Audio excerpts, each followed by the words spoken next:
We are all familiar with the call to rejoice in all things from the Apostle Paul in Philippians 4:4. Sometimes rejoicing is easy, others not so much. But rejoicing takes more than picking yourself up by your bootstraps and making yourself do it. And yes, it feels like that sometimes. But the foundation of rejoicing is humility. When bad things happen, the natural tendency is to grumble and complain. The reason, whether we say it or not, is we think we deserve better than what God is giving us. And make no mistake, we can complain about people. And yes, people are often involved. But ultimately, if you take all of that away, the person the one we are angry at is with God. We hate discomfort, and we want our plans to work out. Not only to work out, but to work out in our time. But the world is not been and has never been arranged according to my or your plans. There are more important things afoot than our preferences.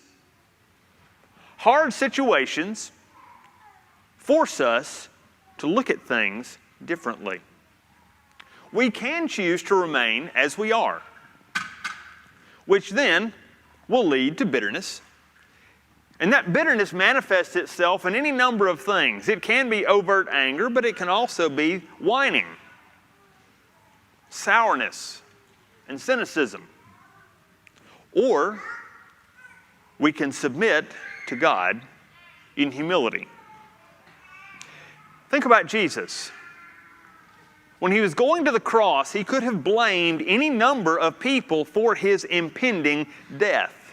He could have blamed his followers. He could have blamed the Pharisees, the religious leaders, and ultimately, let's acknowledge, he could have blamed his Father.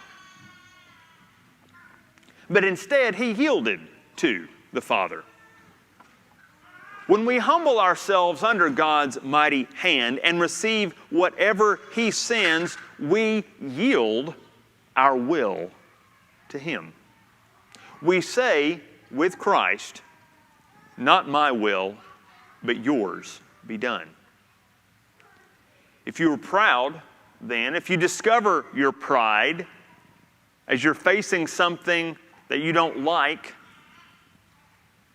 the place to start is confessing your own pride. Yes, I realize everybody else could be very wrong, but you still have pride. So confess it. God is working far greater things than we can see or know. It doesn't make the pain go away. It doesn't make discouragement easier. But it does prepare you to rejoice. Rejoicing in hard things is hard. But it will be better if we humble ourselves under God's hand, if we submit to what He is doing and trust that He will, in due time, raise us up.